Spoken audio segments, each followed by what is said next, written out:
So we're ready to start the first topic. And really, the first topic we're going to be starting with, becoming a writer, or the first thing you need to do when you're going to be writing a book or writing a story or anything. If you're going to be doing any type of fiction at all, this is required. There are a few elements that make up something called an idea. Now, you've been told that an idea simply means a thought. And while, yes, that is true, literally, when you hear of a writer saying, I have an idea, they're not saying they have just a thought. It's a little bit more complex than that. To start out, I think I should give an example of what's not an idea.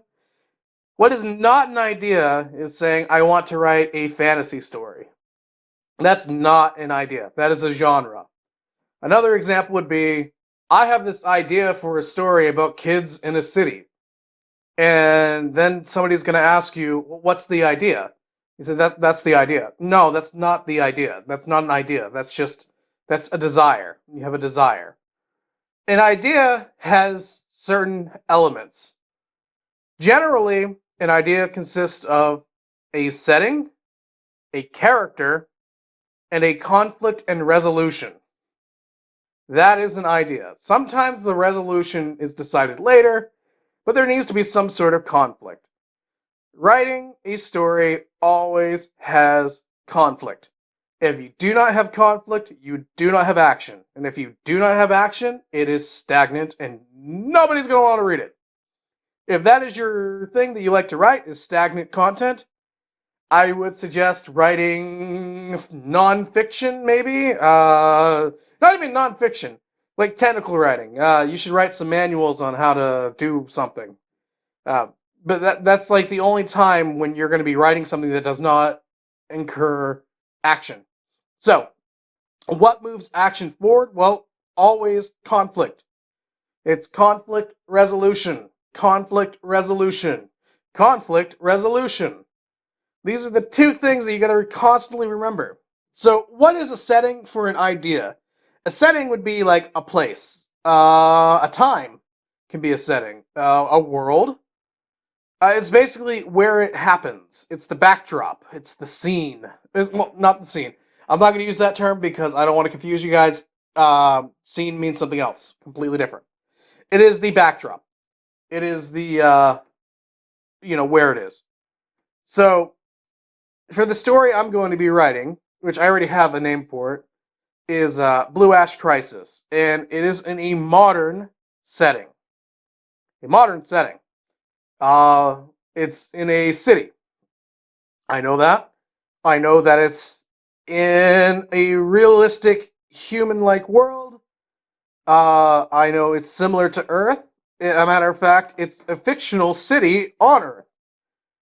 Okay. And it's very technological, so I have to include sci-fi in my genre. But we're not going to cover genre today. We're only covering setting. So we have that. So we have the setting. The next part about it is the character. And it's going to feature one character as the protagonist, which is a girl named Apricot. Her conflict is she's returning home from work one day, and she trips, and she has a death, or seemingly death, occur, and a Reaper saves her. However, this Reaper gives her power to fight back against phantoms. And the reason why he does this is because her death occurred because of a phantom. And she needs to set it right. So the conflict in this is her fighting the Reapers in order to stay alive. I mean, not the Reapers, the phantoms in order to stay alive. Now, there you go. You have an idea, a setting, and a conflict. Now, I'm not choosing to have the resolution yet. We will be covering that later. But that's really, really all you need to have an idea. There's something there. You can flesh it out later, but it's something. And it's just the most basic element you need to start writing. This is how you begin a story. And I'm not saying how you begin it, but how you begin writing a story, how you concept it. This is where what is known as the development stages of a story. You will have all kinds of different techniques on how to come up with this. Some people choose the 3-element technique. And what I mean by that is not what I just talked about. There is another 3-element technique. And really where they pick out some random words, 3 random things, and like, okay, that's gonna be the story. Yeah, that's more or less for writing prompts, though. There are other means of doing this. This is how I do it. I don't know other techniques really that well. I've heard of some. Almost every writer has their own technique for this, so you might have a different one than me to come up with your story ideas. But that's generally how I come up with my story ideas. I have a setting, a character, and a conflict. And as long as those 3 elements are included, that is what I consider an idea, and I think it's noteworthy to jot down.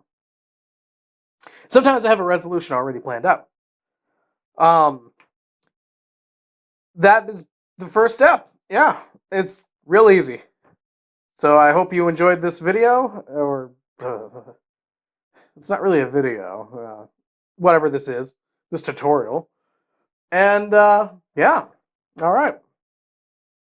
That is it. Have a blessed and wonderful day, guys. See ya.